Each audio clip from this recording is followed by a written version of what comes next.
Assalamualaikum warahmatullahi wabarakatuh dan salam sejahtera kepada Dr. Hailan.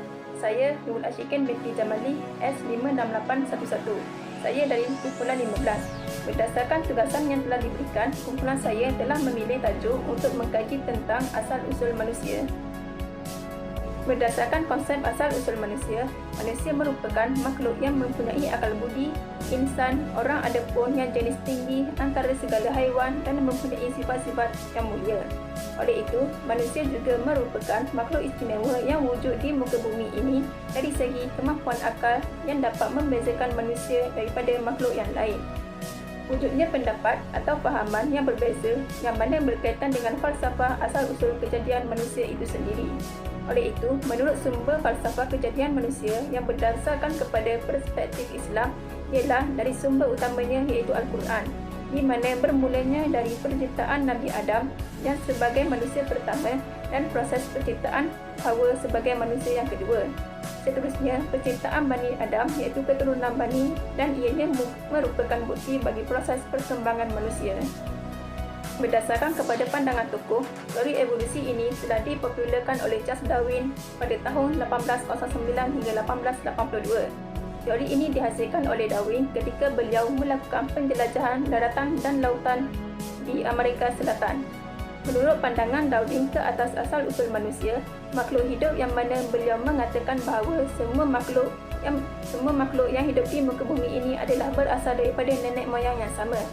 Menurut ahli falsafah Yunani dan Barat, teori kejadian asal-usul manusia ini merujuk kepada dua sumber, iaitu akal dan panca indera. Dan menurut teori kejadian manusia, menurut Islam, iaitu merujuk kepada wahyu, iaitu Al-Quran dan sunnah Nabi Muhammad SAW. Menurut sains, terdapat dua jenis ciri manusia, iaitu ciri fizikal dan ciri mental. Ianya sebagai salah satu dari berbagai spesies di muka bumi ini. Ciri fizikal yang merangkumi pelbagai jenis seperti bentuk badan, warna kulit, warna rambut, jenis darah, warna mata dan lain-lain lagi. Manakala, bagi ciri mental pula ialah merujuk kepada kemampuan mental manusia dalam mengekspresikan perasaan seperti kesedihan dan kegembiraan. Dan ia juga merupakan sebagai fitrah dan lumrah manusia. Oleh itu, semua jenis manusia adalah tidak terbatas. Amalan dalam masyarakat Malaysia iaitu jenis amalan mengamalkan upacara cuci dan mandi keris yang dilakukan pada awal Muharram. Terdapat tiga pengaruh daripada aliran pemikiran iaitu pemikiran materialis di mana materi atau zat satu-satunya kenyataan dan semua peristiwa terjadi kerana pemikiran ini.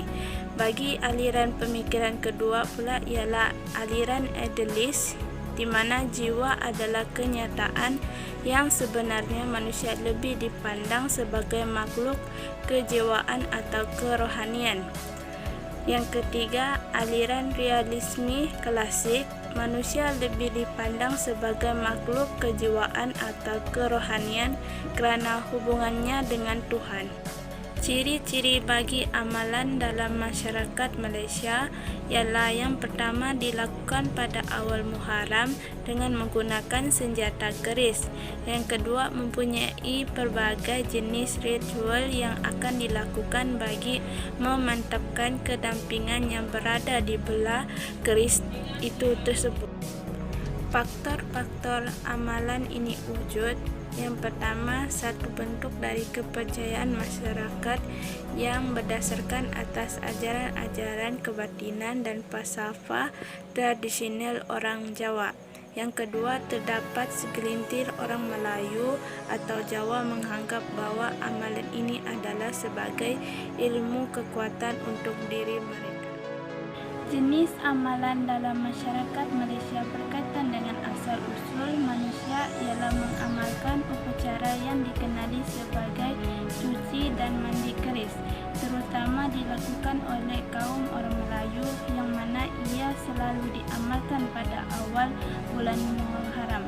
Hal ini berlaku kerana penciptaan manusia ini berdasarkan kepada 4 unsur iaitu tanah, air, api dan angin. Selain itu, manusia juga dicipta daripada tanah dan dilembutkan dengan air yang kemudiannya dibakar dan dengan api lalu dihembuskan roh ke dalam jasad manusia itu. Para empu dan pandai besi ini mengambil iktibar daripada kejadian manusia dalam upacara cuci dan Assalamualaikum warahmatullahi wabarakatuh. Nama saya Muhammad Rabbani bin Zamri. Penyakit saya SK-983 dan hari ini saya akan memperjelaskan tentang isu ajaran sesat, iaitu tajuk kami untuk bahagian isu.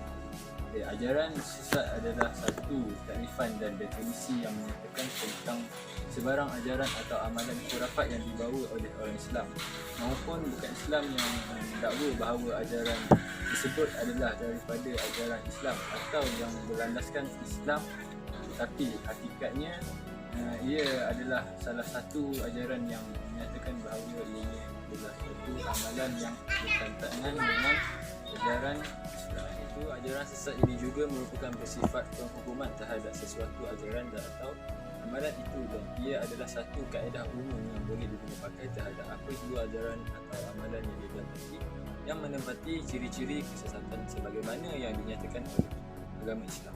Dalam bahagian ini terdapat dua jenis ciri kesesatan yang diamalkan, iaitu kesesatan yang mengkafirkan seseorang itu tadi di mana saya bid'ah mukafirah, iaitu mengingkari sesuatu hukum syarak yang telah disebutkan.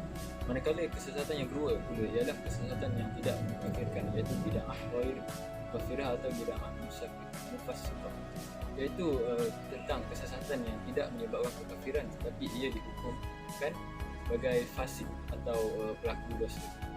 Kesesatan jenis ini tidak sampai merosakkan usul iman atau puncak. Untuk penentuan hukum mengamalkan ajaran sesat juga wujud di mana ianya bagi menentukan status keislaman seseorang pengamal ajaran sesat adalah tertakluk kepada kategori sesat yang dilakukan.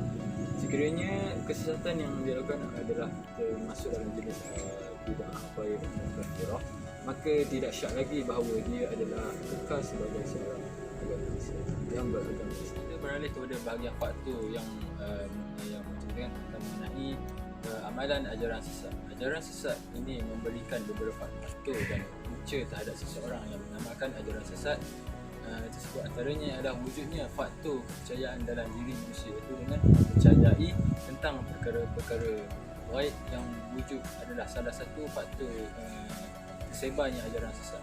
Ini disebabkan perkara gaib itu adalah sesuatu yang diasaskan oleh Al-Quran dan hadis, kerana akidah, syarak dan akhlak Islam itu sendiri adalah perkara gaib yang hanya dapat diketahui melalui Al-Quran.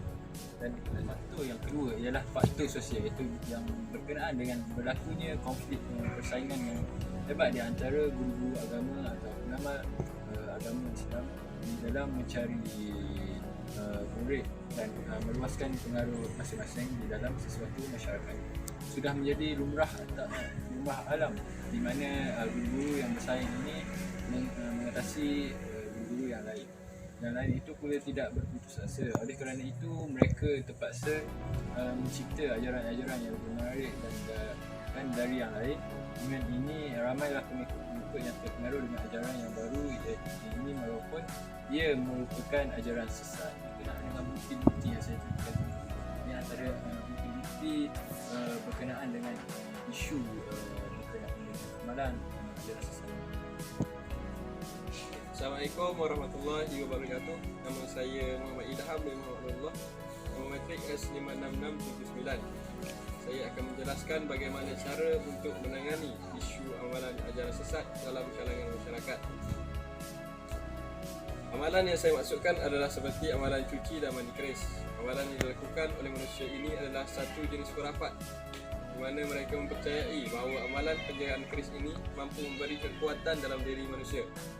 Namun begitu, kepercayaan ini perlu dihapuskan supaya boleh menghindarkan diri daripada berlaku perkara syirik. Oleh itu, amalan ini perlu ditangani bagi mengelakkan berlakunya kekacauan dan boleh mendatangkan perpecahan dalam kalangan masyarakat. Cara yang pertama boleh dijelaskan untuk menangani isu ini adalah dengan memiliki sasiah yang seimbang. Apabila seorang insan memiliki sasiah yang seimbang, ia mampu menjadikan insan bersedia dalam menerima apa sahaja ujian dan cabaran. Dengan memiliki sasiah ini juga mampu melahirkan kesejahteraan dalam diri insan. Selain itu, Cara untuk menangani asal-usul manusia yang berkait dengan khurafat adalah dengan mempunyai sikap tanggungjawab, di mana apabila insan pegang teguh pada amanah dan mempunyai rasa bertanggungjawab yang tinggi kepada Tuhan, negara dan bangsa, mampu melahirkan masyarakat yang produktif. Cara lain untuk menangani isu ini ialah dengan memperkembangkan potensi diri individu. Potensi ini wujud semenjak insan dilahirkan, tetapi perlu diasah, dicungkil bagi mengembangkan potensi ini untuk semarak dalam diri insan secara berterusan. Dengan ini, isu khurafat mencuci dan mandi keris bagi melindungi atau mempertahankan diri ini dapat dielak daripada terus berlaku dalam kalangan ialah insan mestilah memiliki ilmu pengetahuan yang luas dan mampu menghayati ilmu itu dengan mendalam. Hal ini bertujuan untuk supaya seseorang insan itu tidak mudah terpengaruhi dengan isu-isu semasa untuk melakukan sesuatu. Oleh itu, dengan memiliki ilmu pengetahuan ini mampu mengelakkan insan melakukan perkara-perkara yang melanggar ajaran syariah yang membolehkan berlakunya kepada perkara-perkara syirik. Mengatasi amalan ajaran sesat dalam kalangan masyarakat ini adalah dengan mengingati dan mematuhi rukun negara. Hal ini untuk membolehkan seseorang itu menjadi lebih baik dan sejahtera, di mana dalam rukun negara terdirinya prinsip kepercayaan kepada Tuhan, kesetiaan kepada raja dan negara, keluhuran perlembagaan, kedaulatan undang-undang dan kesopanan dan kesusilaan. Oleh itu, isu khurafat boleh diatasi dengan baik jika menuruti semua prinsip-prinsip yang ditetapkan dalam rukun negara ini. Dapat saya simpulkan, dalam melahirkan masyarakat yang harmoni dan sejahtera dalam sebuah negara, asas ketuhanan, kendiri dan kemasyarakatan perlu diwujudkan bagi membina modal insan yang berguna dan bermanfaat bagi masa yang akan datang. Oleh itu, setiap penjelasan yang dijelaskan di dalam konteks ini supaya tidak berlaku secara berleluasa dan boleh mengelakkan isu ini daripada terus merosakkan pemikiran insan.